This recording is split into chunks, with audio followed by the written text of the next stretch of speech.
Hello everyone, আসসালামু আলাইকুম ওয়া রাহমাতুল্লাহি ওয়া বারাকাতুহু। আমি আপনাদের গ্রামের ছেলে, আপনারা আমাদের সাথেই থাকেন।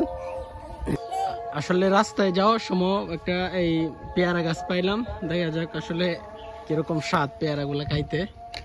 মানে গ্রামের ভাষায় এগুলাকে ফবরি বলে থাকি আমরা।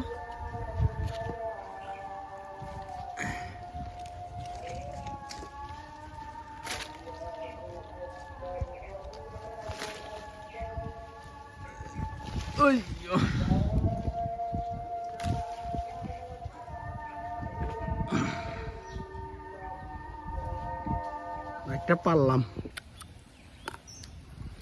এখন কিন্তু আপনার পেয়ারা সিজন, খুবই স্বাদ খাইতে।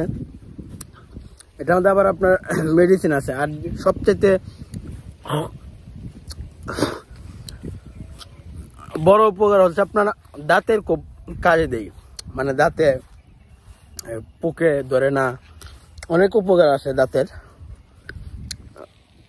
এটা আসলে ডাক্তাররাই ভালো বলতে পারে না, মানে ওনারাই সাজেস্ট করেন আর কি পেয়ারা খাওয়ার জন্য। যাই হোক, আজকে আসছি আমাদের ধান ক্ষেত করার জন্য যে জ্বালা পাট আছে, জ্বালা পাট দেখাবো।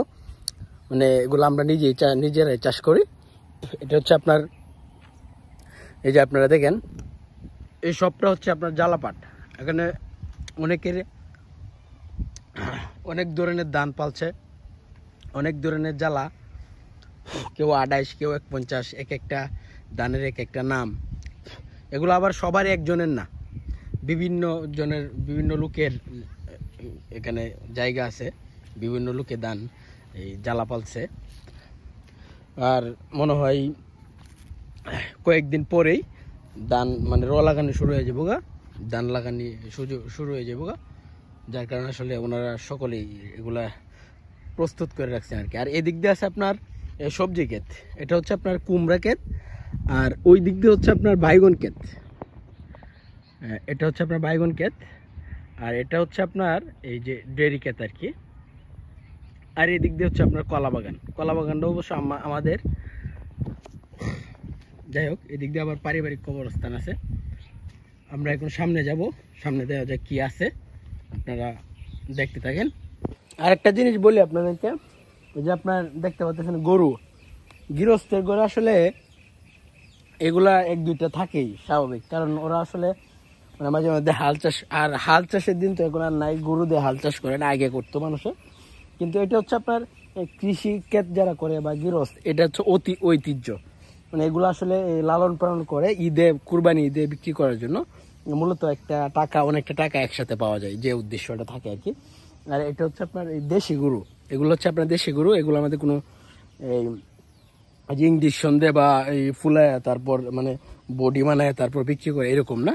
আসলে গৃহস্থের কাছ থেকে অরিজিনাল গরুর গুস্তটা মানে পাওয়া যায়, মানে অরিজিনালি ভাবে গরুটা কিনলে গুস্তটা আসলে স্বাদ পাওয়া যায়।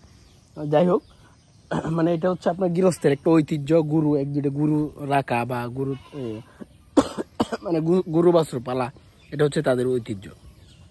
চলেন আমরা সামনের দিকে যাই। আর এই সব জমিতে আসলে এখন আর কোনো ফসল করতেছেন না, মানে এক সিজনে শুধু ধান করা হয়। যার কারণে আসলে এই জমিগুলা শুধু বছরে একবারই ধান ক্ষেত করে, তারা আসলে এখন এই জমিগুলা এইভাবেই পড়ে থাকবে আর কি।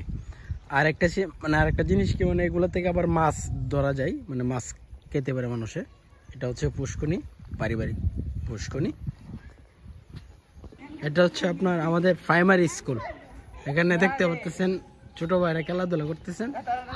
আসলে বিকেল টাইম হইলে এখানে একটা খেলা জমে, সে হচ্ছে গোলকিপার, তার সেফটির মতো সে দাঁড়ায় আছে।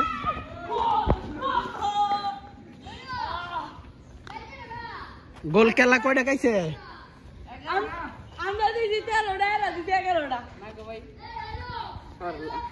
আজকের ভিডিও এই পর্যন্তই।